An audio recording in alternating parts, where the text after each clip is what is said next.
Good morning to all of you. मैं self Bhushan Sahab from waste Champaran Bihar. मैं उम्मीद करता हूँ कि आप लोग बिल्कुल अच्छे होंगे, स्वस्थ होंगे, तंदुरुस्त होंगे।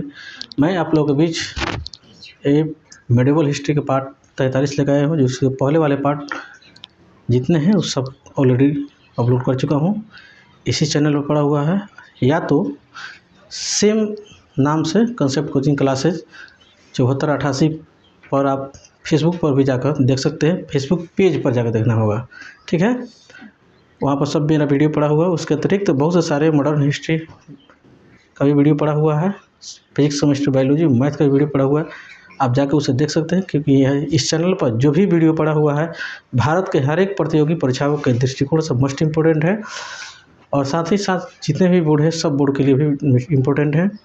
आज का भी सेशन होने वाला है, बहुत इम्पोर्टेंट होने वाला है। आप शुरू से अंत तक बने रहिएगा। यदि आप शुरू से अंत तक बने रहिएगा तो ज़रूर आपको पता चल जाएगा ये किस टाइप के यहाँ पर कंटेंट है। यदि आप नए हैं तो, पुराने हैं तो आप ऑलरेडी जानते होंगे। और साथ ही साथ अभी तक आप नए हैं और अभी तक मेरे चैनल को सब्सक्राइब नहीं किया तो सब्सक्राइब कर लीजिए, और ज़्यादा से ज़्यादा अपने दोस्तों रिश्तेदारों के बीच में मेरे इस वीडियो को और जितने भी पिछला पुराने वीडियो है उससे जाकर देखिए और उसे भी शेयर कीजिए, और प्रत्येक वीडियो पर लाइक दीजिए और सुंदर से सुंदर मोटिवेशनल कमेंट डालिए। कमेंट बॉक्स खुला हुआ है मेरा, उसे डाल सकते हैं, ताकि उसको मैं पढ़कर मोटिवेट होकर और अच्छा से अच्छा वीडियो आप लोग के बीच लेकर आता रहूँ। ज़्यादा देर ना करते हुए मैं अपने सेशन को शुरू करने जा रहा हूँ, जो कि ये मुगलकालीन ये है। अकबर किसी भी व्यक्ति को कोई पद अधिक समय तक नहीं देता था।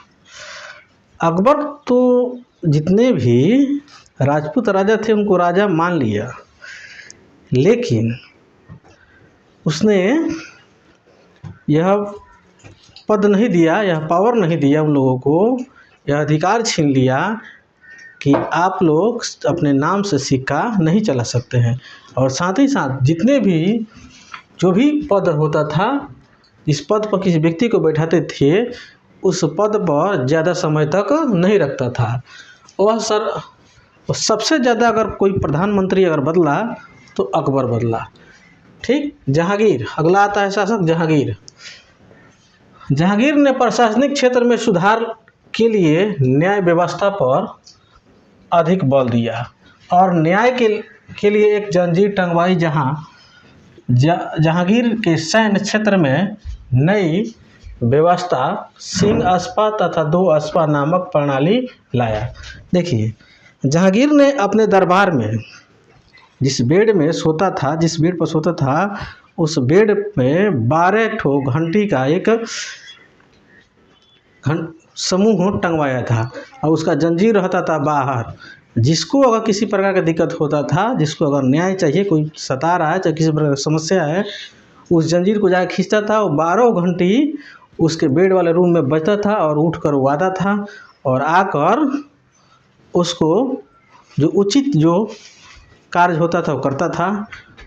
ये बहुत सख्त व्यक्ति था जहांगीर। जो व्यक्ति अगर गलती में पकड़ाता था उसको सिर छिलवा लेता था, सिर छिलवा कर और उसके घर का कुर्ती जब्ती करा देता था। उस घर पर जितने भी धन दौलत है उसको उठवा लाता था, उसको कड़ा से कड़ा सजा देता था। और यहाँ तक कि इसके जब तक राज रहा, जब तक ये सम्राट बन के रहा, तब तक कोई महिला, ऐसे उसमें लिखा हुआ है, इतिहासकार लिखे हुए हैं कि कोई भी महिला अगर अपने सिर पर अगर सोना का टोकरी लेकर जा रही है तो समझिए रात हो या दिन हो, कोई उसे छू नहीं सकता था। इससे यह पता चलता है कि प्रशासनिक व्यवस्था यानी पुलिस व्यवस्था भी उसके समय में बहुत अच्छा था। अभी के समय में अगर देखा जाए, और कोई महिला अगर समझिए अगर पता चले किसी को जो ये सोना लेकर जा रही है, तो सोना के साथ साथ लोग महिला को भी गायब कर देगा। आजकल का ऐसे ज़माना है, लेकिन जहांगीर के समय में ऐसे नहीं होता था, क्योंकि बहुत सख्त आदमी था। जिस सैनिक के पास 2 घोड़ा रहता था, ठीक है, जिस सैनिक के पास 2 घोड़ा रहता था उसको क्या कहा जाता था? 2 अस्पा कहा जाता। क्या कहा जाता था? 2 अस्पा। और जिसके पास 2 से अधिक रहता था उसको क्या कहा जाता था? सिंह अस्पा। ये 2 अस्पा, सिंह अस्पा और 2 अस्पा दोनों ये जहांगीर के समय में आया हुआ था। अब अगला शासक आता है शाहजहां। शाहजहां के समय अत्यधिक विरोध हुआ। शाहजहां जब तक रहा जीवित तब तक अत्यधिक उसका विरोध हुआ, जिस कारण वह प्रशासनिक क्षेत्र में किस प्रकार का ध्यान वगैरह नहीं देता है। ठीक, अगला उसके बेटा आता है शाहजहां के औरंगजेब। ये धार्मिक कट्टर था, एक धार्मिक कट्टर का नीति अपनाया तथा ये पुनः जजिया कर शुरू कर देता है। ठीक, इसने चित्रकला तथा संगीत पर क्या कर देता है? प्रतिबंध लगा देता है। कौन? औरंगजेब। ये एक मुहतसिम नामक एक अधिकारी को बहाल करता है, नियुक्त करता है कि लोगों को देखिए कि जितने भी हमारे राज दरबार में लोग रह रहे हैं सब लोग इस्लामिक हिसाब से रह रहे हैं कि नहीं रह रहे हैं, इसके लिए केवल नियुक्त किया था। अगला शासक जो आता है फर्रुखसियार। कौन आता है? फर्रुखसियार। फर्रुखसियार ने मुगलों के पतन का रास्ता खोल दिया। अब कैसे खोल दिया? क्योंकि ये अंग्रेजों तथा मराठों को मान्यता दे दिया था। ठीक है, अंग्रेजों को मराठा दे दिया था तो कि आप लोग बंगाल में आइए, क्योंकि इस फर्रुखसियार क्या हुआ था? बीमार पड़ गया था, चेचक उसको हो गया था। और चेचक हो गया, जिस चेचक वो ठीक नहीं हो रहा था। अब एक अंग्रेज डॉक्टर आया, इसको क्या कर दिया? अच्छा कर दिया, और उससे खुश होकर बंगाल को दे दिया है। जब मात्र आप लोगों को 3000 रुपये प्रतिवर्ष देना है टैक्स के रूप में, बाकी आप इससे कितनों करोड़ कमाइए, उससे कोई दिक्कत हमें नहीं है। आप हमें 3000 प्रतिवर्ष देते रहिएगा, कोई दिक्कत नहीं है। इसी कारण इसको फर्रुखसियार को क्या कहा जाता है? अंग्रेजों के समय का मैग्ना कार्टा कहा जाता है। और फिर से उसने फर्रुखसियार ने मराठों को भी मान्यता दे दिया, इसीलिए मराठा का मैग्ना कार्टा के नाम से जाना जाता है। किसको? फर्रुखसियार को। उत्तर मुगल काल में मोहम्मद शाह ने जजिया कर पूर्णतः क्या करता है? समाप्त कर देता है। अगला जो शासक आता है शाह आलम द्वितीय। इलाहाबाद के संधि के तहत बिहार, बंगाल तथा उड़ीसा का दीवानी अंग्रेजों को दे देता है। ठीक, इसी के समय मुगल अंग्रेजों के अधीन होने का मौका प्राप्त हुआ। मतलब सबसे ज़्यादा मुगल अगर अधीन हुआ तो समझिए शाह आलम द्वितीय के समय होगा, क्योंकि इसने बंगाल को भी दे दिया, बिहार को भी दे दिया तथा उड़ीसा को भी दे दिया। जाइए आप लोग इस सब को दे देते हैं, आप पूरे राज्य को ले लीजिए। ठीक है, और इसमें आप जितना कर इससे ले लीजिए, उससे हमको कोई मतलब नहीं है। ठीक है, अगला जो हम लोग आता है मुगल कालीन स्थापत्य कला। इसमें क्या होता है?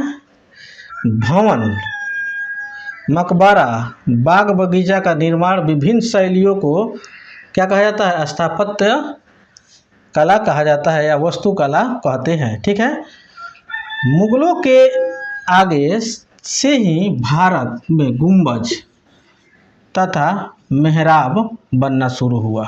ठीक है, जब आया उसके बाद से ये मुगल ही लेकर आया क्या? गुंबज। जैसे मंदिर में या मस्जिद में आप लोग मंदिर के ऊपर देखते होंगे, जो ऐसे पतला करते करते आगे पतला हो जाता है, उसी को क्या कहते हैं? गुंबज बोलते हैं। और मेहराब जैसे कोई दरवाज़ा होता है, मेन गेट होता है, उसके आगे ऐसे बना दिया जाता है, ऐसे पतला करके, उसको क्या बोलते हैं? मेहराब बोलते हैं। वो मुगल काल के समय ही ये सब प्रचलित हुआ। बाबर को 4 बाग की शैली का क्या कहा जाता है? जनक यानी पिता यानी फादर एंड डैडी कहा जाता है। 4 बाग शैली ये आगरा के आराम बाग में बनवाया था। कौन? बाबर। ठीक है, बाबर ने बाग बगीचे के सिंचाई के लिए किसका इस्तेमाल करता था? नहर का इस्तेमाल करता था। बाबर ने अयोध्या में बाबरी मस्जिद बनवाया, जो कि यही विवादित मस्जिद है। आप लोग को अच्छा से जानकारी होगा। हुमायूं दिल्ली में दीन पनाह नामक एक पुस्तकालय बनवाया। ठीक है, दीन पनाह नामक पुस्तकालय बनवाया था। कौन? हुमायूं। और इसी पुस्तकालय से कि सीढ़ियों से गिरकर बेचारा ये क्या हो गया? मर गया। ठीक, जबकि हुमायूं के बहन इनका नाम था क्या? गुलबदन। क्या नाम था? गुलबदन। ठीक है। गुलबदन बेगम हुमायूं के लिए क्या बनाई थी? दिल्ली में मकबरा बनवाई थी, जो कि ये इसे क्या कहा जाता था? लाल किला, लाल ताजमहल। क्या कहा जाता है? जो लाल का ताजमहल होता है ना, उसी के तुलना इससे किया जाता था। इतना समझिए, बेहतरीन मकबरा अपने भाई के लिए यानी गुलबदन बनवाई थी। किसके लिए? हुमायूं के लिए। अगला जो टॉपिक है हम लोग का, अकबर ने फतेहपुर सीकरी में बुलंद दरवाज़ा बनवाया। कौन बनवाया?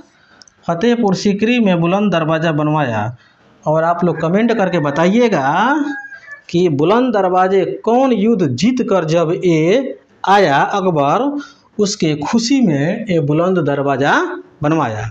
ठीक है, क्योंकि इसके अगले वाले पार्ट में हमने इसको बताया हुआ है। जो पुराने वाले होंगे वो जानते होंगे तो कमेंट कर सकते हैं, जो नहीं होंगे उस वीडियो खोजिए, देखिए, उससे नॉलेज भी प्राप्त होगा। आप कमेंट करके बता भी सकते हैं। आगरा का लाल किला, इलाहाबाद का किला का निर्माण करवाया तथा जहांगीर के समय नूरजहां जो थी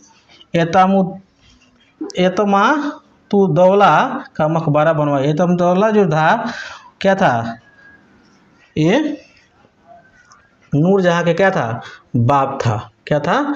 नूरजहां के बाप था और जहांगीर के ससुर था। यानी ससुर अपने इसके पत्नी जो है अपने बाप के लिए, अभी इसको ससुर कहा जाए, अपने ससुर के लिए मिलकर ये मकबरा ये लोग बनवाए थे। तो ठीक है, आज के वीडियो में इतना ही है।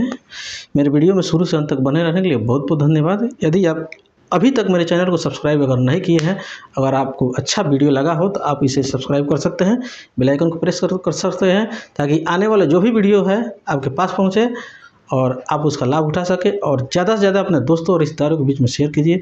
और अभी तक मेरे वीडियो को आप लाइक नहीं किए हैं तो आप उसे कर सकते हैं।